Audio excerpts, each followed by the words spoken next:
Muito bom, amém. Sara com a gente, Sebastião também. Sara, é o seguinte, o pessoal quer saber, né, se você tem CD, como é que faz para adquirir?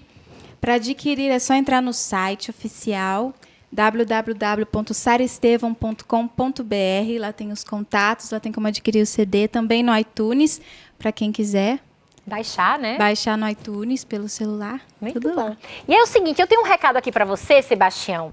Um grande abraço ao Sebastião. Sempre foi um jovem extremamente querido e talentoso. Fui professora dele há alguns anos. Que Deus continue te usando e abençoando nesse ministério. A Pro Elisete. Que bacana, professor de matemática. Abraço, pro.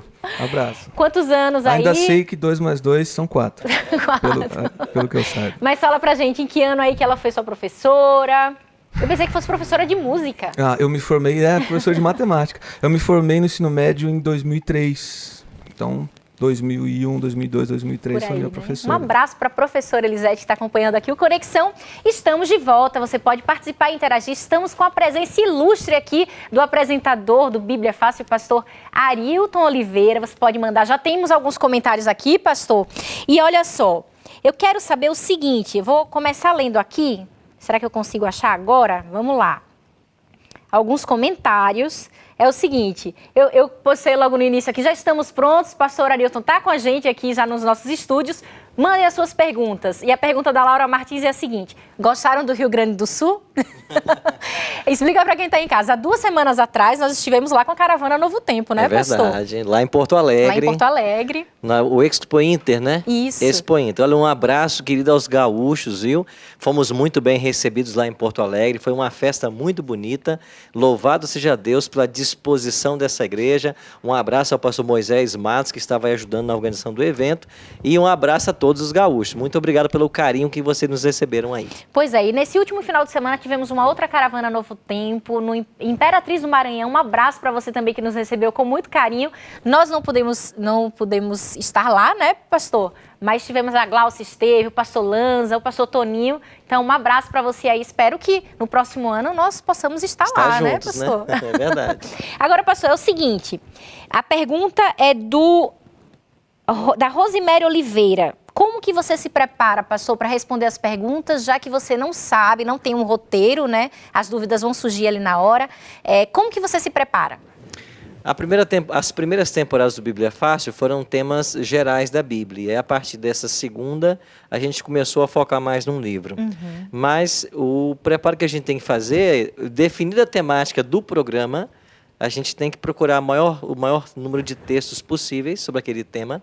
Você tem que conhecer esses textos para que você já imagine que perguntas podem ser suscitadas. Uhum. Então, o preparo que a gente tem que fazer é esse. É estudar bem o tema, buscar embasar com o maior número de textos possíveis e imaginar o que as pessoas teriam curiosidade em saber sobre aquele assunto. Certo. Agora eu quero saber aqui da Sara e do Sebastião. Eu tenho uma pergunta, Tem uma pergunta? pastor. Faz aí. Boa noite, Boa noite, primeiramente. Sara. As pessoas se inscrevem para participar do Bíblia Fácil por motivos diferentes. Há uma abordagem específica para cada caso, individualmente, ou é a mesma abordagem para todos? As pessoas se inscrevem quando têm o desejo de participar. Elas podem fazer isso através do blog do programa, como foi dito, né? novotempo.com/Bíblia Fácil. Agora, na hora do estudo, de fato, a abordagem ela é geral para todas as pessoas. Um dos motivos pelos quais ela é geral é porque quando eu chego para gravar, eu não conheço os convidados ainda. Uhum. Então, na maioria das vezes, quando eu vou começar a gravação, minutos antes de começarmos a gravar, é que o Davi ou o Jair, que são os produtores do programa, eles me apresentam os convidados. É aí que eu vou conhecer o pessoal. Uhum. Então, de fato, é muita coisa assim, inédita. É muita surpresa, muita coisa nova. Agora vocês ficam uma semana, né, convivendo ali intensamente, né, pastor? Como que é essa convivência? Acordamos 6 da manhã e tem uma caminhada matinal, né, quando a gente grava no Cevisa. Vamos para as gravações, a gente almoça junto, depois fazemos tratamentos naturais juntos, né, hidroterapia, massagens, a gente vai junto, à noite estamos juntos, então muito do nosso envolvimento acontece fora das câmeras. Uhum. E isso que é muito legal no programa. Então as pessoas elas recebem alguma informação no programa, mas como é muito rápido, é durante esses intervalos, nas refeições ou nos esportes, é que elas têm a oportunidade de tirar mais dúvidas e de dirimir ali, né, o que foi dito dentro do programa, que a gente grava numa hora direto. Às vezes é corrida e a pessoa não pode perguntar tudo que queria ter perguntado. Agora sim, tem gente que acha o nome Bíblia Fácil contraditório porque às vezes a Bíblia não é tão fácil assim de se entender, né, pastor? Há assuntos que são mais delicados, né? Tipo Daniel, profecia, né? Sim, Profecia às sim. vezes é mais delicado. Mas qual que é o maior desafio de fazer com que esse assunto, com que a temática, por exemplo, de Daniel, seja mais acessível, seja mais compreensível? Bom, a gente tem usado como proposta interpretar a profecia à luz da história. Então, partindo desse viés, a gente tem procurado buscar fatos conhecidos universalmente e aplicá-los à profecia. Certo. Então, por exemplo... Então são fatos do cotidiano. Do cotidiano. Quando a gente estuda Daniel 2, por exemplo, falando de uma estátua assustadora, né, que o Nabucodonosor sonhou com ela. Então, ali são 4 metais que havia na estátua que representam 4 impérios. Mas quando eu começo a falar de Babilônia, Medopérsia, Grécia, Roma, isso aí evoca nas pessoas, não, isso aí eu já estudei. Quando eu fiz o ensino fundamental, eu aprendi que Babilônia perdeu o poder para a Medopérsia, depois para a Grécia. Então, a gente parte então do conhecido para tentar chegar no desconhecido. E para que a profecia faça sentido. Qual é a relevância dessa profecia para quem está vivendo no século XXI? Então, são esses 2 mecanismos. Buscar pautar na história as profecias e trazer a relevância para o cristão do século XXI. Certo. Agora eu quero saber aqui da Sária e do Sebastião, né? Quando vocês ouvem a palavra profecia, assim, o que é que vem logo em mente? Mistérios. Mistérios, Muitos né? mistérios, algumas coisas que são ditas e têm um significado diferente, não é literal.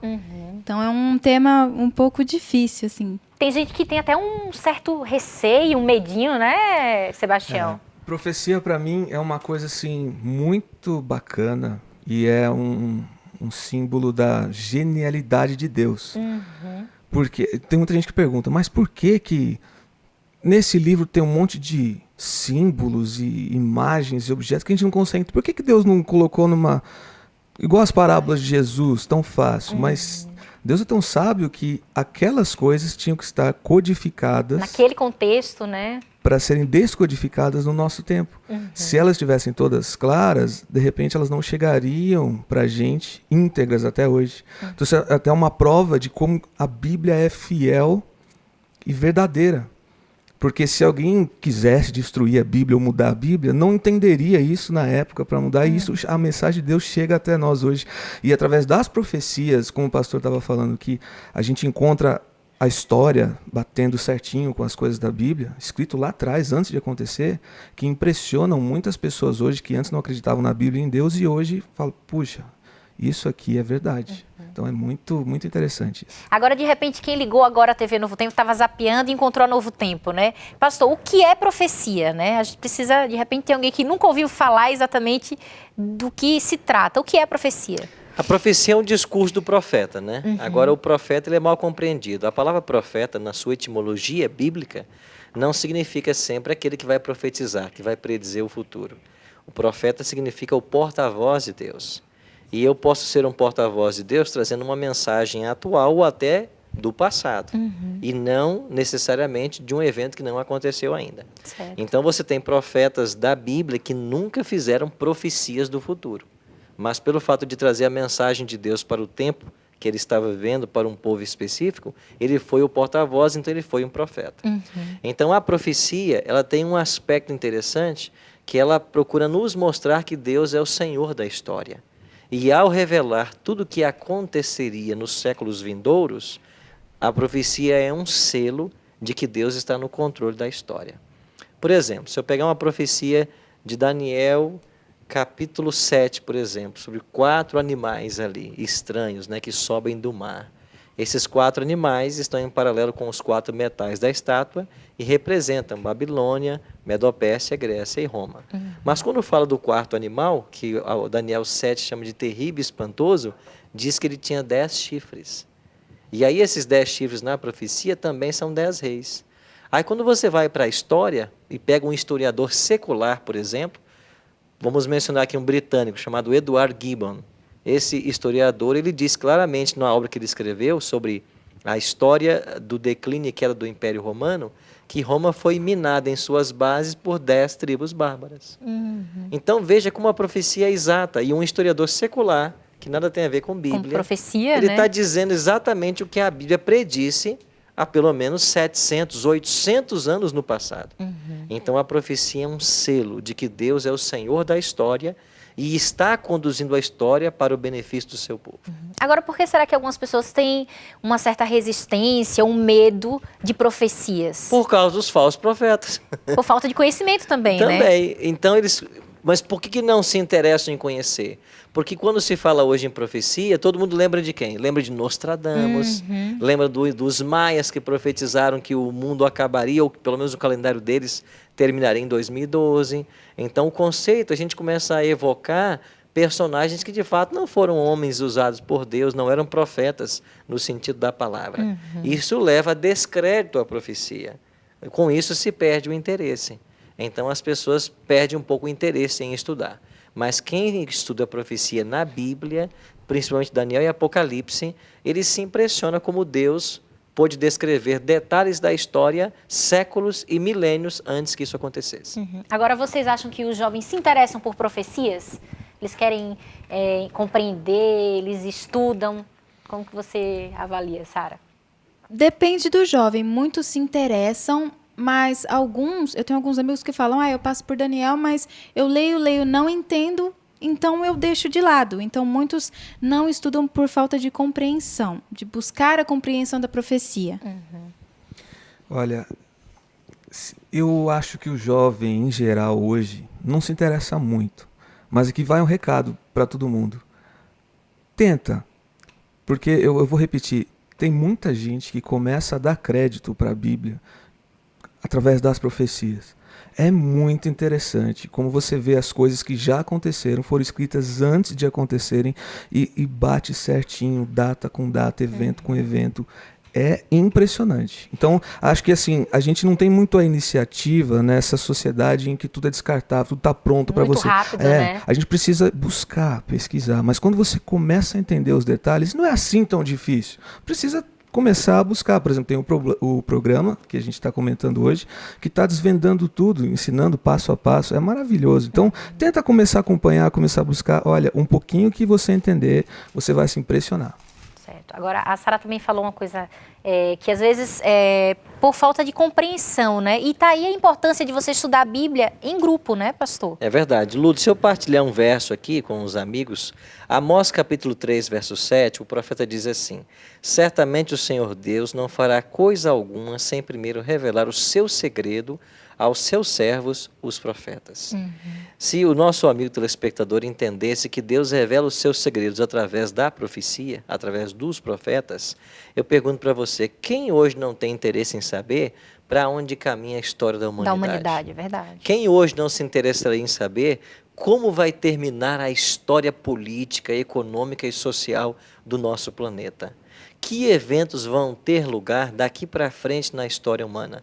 Certamente todo mundo quer saber isso. Quer ter essa resposta, Exatamente. E a Bíblia tem na profecia essa resposta. O que nós precisamos é interpretar o código profético. Como ele bem falou, né? A profecia é um código. Então a gente tem que descobrir qual é o significado do código. Mas aqui nós temos que evocar uma máxima da Reforma Protestante, que Martim Lutero foi um dos grandes defensores. A Bíblia é a sua própria intérprete. Então, hoje, quando eu leio profecia na Bíblia, eu tenho que perguntar o que ela significa. E a Bíblia tem que me responder. Não é eu inventar alguma coisa. Então, eu tenho que respeitar que a Bíblia é a sua própria intérprete. Nossa, o nosso tempo está voando, a minha produtora está falando aqui, Lu, chama o intervalo, vamos para um rápido intervalo, você pode mandar as suas perguntas, eu quero ler aqui o seu recado para o pastor Arilton. Vamos para um rápido intervalo, daqui a pouquinho estamos de volta, até já.